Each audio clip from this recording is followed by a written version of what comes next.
Shalom, salam berkat dari kami untuk pendengar sekalian.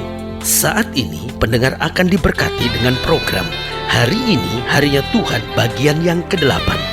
Sebuah program rohani tentang doktrin Alkitab yang menolong kita untuk semakin tertanam dalam kebenaran firman dan bertumbuh dalam kemuliaan. Bersama hambanya, Pendeta Gilbert Lumwendong, STH.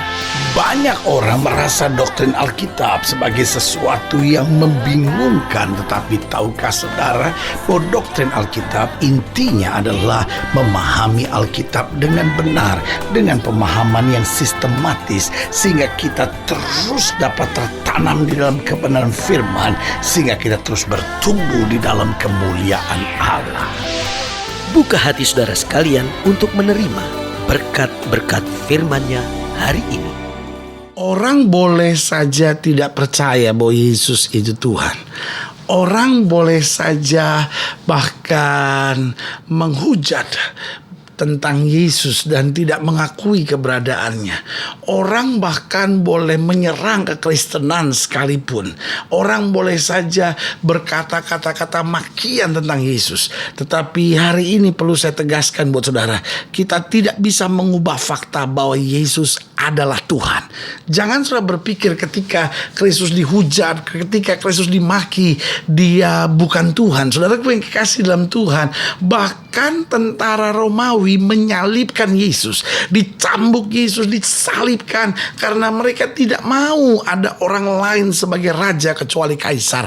Orang dapat mencambuknya, orang dapat memakukannya pada kayu salib, orang bahkan dapat membunuhnya. Tetapi pada hari yang ketiga dia bangkit dari kematian. Itu membuktikan kepada kita, Yesus bukan hanya nabi, dia bukan hanya rasul, dia bukan hanya utusan Allah, tetapi dia adalah Allah sendiri yang menjadi sama dengan manusia. Dia Tuhan di atas segala Tuhan, Raja di atas segala raja. Dan harinya akan tiba bahwa setiap lutut akan bertelut, lidah akan mengaku bahwa Yesus Kristus itu Tuhan dan Raja. Karena itu saya terlalu yakin, nabi boleh banyak, agama boleh banyak, tapi keselamatan hanya ada di dalam Yesus Kristus Tuhan. Haleluya. Selamat datang dalam program kita hari ini, Harinya Tuhan, sebuah program rohani yang kembali mengingatkan kepada kita betapa pentingnya kita menjadikan firman Tuhan sebagai dasar keseharian hidup kita. Karena selama kita menjadikan firman Tuhan sebagai dasar keseharian hidup kita, langkah-langkah ke depan kita penuh dengan kepastian, kemenangan, berkat, mujizat, dan perkara-perkara yang besar. Haleluya. Nah, saudaraku yang kasih dalam Tuhan, di dalam program ini kita sedang bicara tentang takhta putih, di mana Alkitab berkata bahwa setiap orang pada akhirnya nanti harus menghadap takhta putih. Apa itu takhta putih itu? Kita sama-sama lihat dalam Wahyu pasal yang ke-20. Wahyu pasal 20 ayat yang ke-11 sampai ayat yang ke-15. Wahyu pasal 20 ayat yang ke-11 sampai ayat yang ke-15 di bawah judul perikop hukuman yang terakhir. Kalau saudara ingin mengambil Alkitab saudara, mengambil catatan saudara, karena ada hal-hal penting yang saudara mau mencatatnya untuk saudara pelajari lebih jauh, saya beri waktu untuk itu sehingga setiap kita dibangunkan di dalam kasih terang firman Tuhan. Haleluya. Wahyu pasal 20 ayat yang ke-11 sampai ayat yang ke-15, demikian firman Tuhan.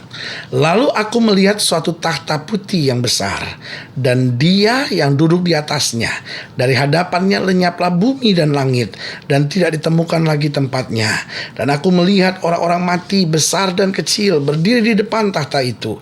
Lalu dibuka semua kitab, dan dibuka juga sebuah kitab lain, yaitu kitab kehidupan. Dan orang-orang mati dihakimi menurut perbuatan mereka, berdasarkan apa yang ada tertulis di dalam kitab-kitab itu.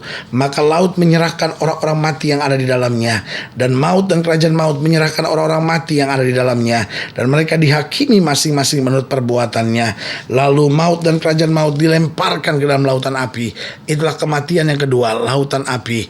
Dan setiap orang yang tidak ditemukan namanya tertulis di dalam kitab kehidupan itu, ia dilemparkan ke dalam lautan api itu. Perhatikan baik ayat yang ke-15. Dan setiap orang yang tidak ditemukan namanya tertulis dalam kitab kehidupan itu, bisa saja agamanya Kristen, bisa saja aktivis gereja, bahkan mungkin bisa saja majelis gereja atau pelayan-pelayan Tuhan. Tapi Alkitab berkata barang siapa yang namanya tidak tertulis dalam kitab kehidupan akan dilempar keluar. Karena saudara yang kasih dalam Tuhan, yang diselamatkan bukanlah orang-orang beragama, yang diselamatkan bahkan bukan sekedar orang Kristen. Karena saudara yang kasih dalam Tuhan, agama tidak pernah bisa menyelamatkan. Buktinya ada banyak orang yang beragama tapi hidupnya gak karu-karuan. Orang bisa saja menyebut dirinya Kristen tapi bandar narkoba.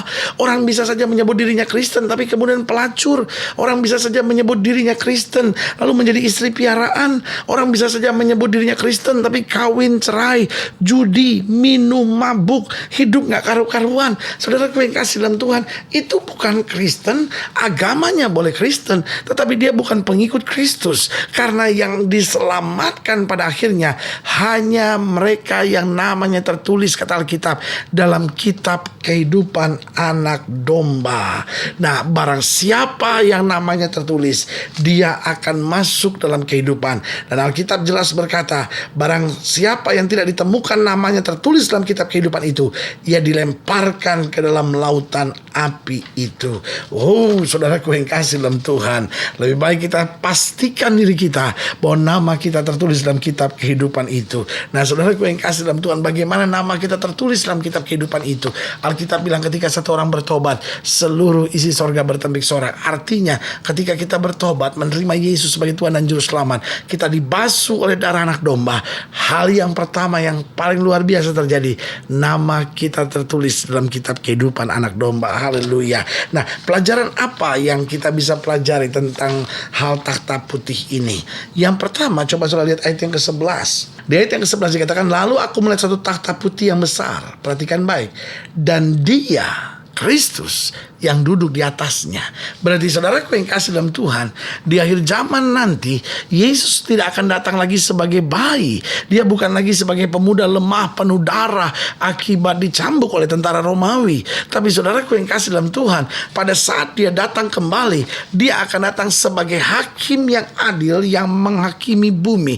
Dia akan datang sebagai Imam Mahdi. Dan pada saat itu setiap lutut harus bertelut, setiap lidah harus mengaku bahwa Yesus itu Tuhan. Saudaraku yang kasih dalam Tuhan, bisa saja orang berkata, lah saya kan gak tahu. Bisa saja orang berkata, ya saya kan gak sadar. Loh, Alkitab kan sudah mengingatkan kepada kita bahwa akhirnya Yesus akan datang kembali untuk menghakimi bumi. Saudaraku, saudara hari-hari ini bisa saja berkata, oh saya tidak percaya Yesus. Hari-hari ini bisa saja saudara berkata, saya mau hidup jalan saya meskipun saya beragama Kristen, tapi kalau saya gak mau ke gereja, saya mau hidup jalan saya, mau apa? Saudaraku yang kasih dalam Tuhan, ingat, kematian bukan akhir dari segala-galanya. Kematian justru awal sebuah kehidupan kekal. Itu sebabnya waktu kita akan berdiri di takhta putih itu, saudaraku yang kasih dalam Tuhan, suka atau tidak suka, percaya atau tidak percaya, memuji atau mengutuk sekalipun, kita akan berhadapan dengan Yesus Kristus Tuhan, Raja di atas segala raja, sebagai Imam Mahdi, sebagai hakim yang adil yang akan mengadili semua orang di muka bumi ini. Artinya, kalau saya tidak mengenal dia, saya tidak hidup menurut kehendaknya, saudara yang kasih dalam Tuhan, saya akan dilemparkan keluar. Berarti yang pertama di takhta putih itu, pelajaran pertama yang kita lihat, bahwa Yesus sebagai hakim yang adil. Yang kedua, coba lihat pada ayat yang ke-12. Di ayat yang ke-12 dikatakan, dan aku melihat orang-orang mati besar dan kecil berdiri di depan tahta itu, lalu dibuka semua kitab. Jadi yang kedua, dari kata besar dan kecil, baik di darat maupun di laut, di mana maut dan kerajaan maut menyerahkan orang-orangnya, bahkan laut menyerahkan orang-orangnya. Berarti ini mengajar kepada kita bahwa semua orang harus menghadapi tahta ini, tidak terkecuali.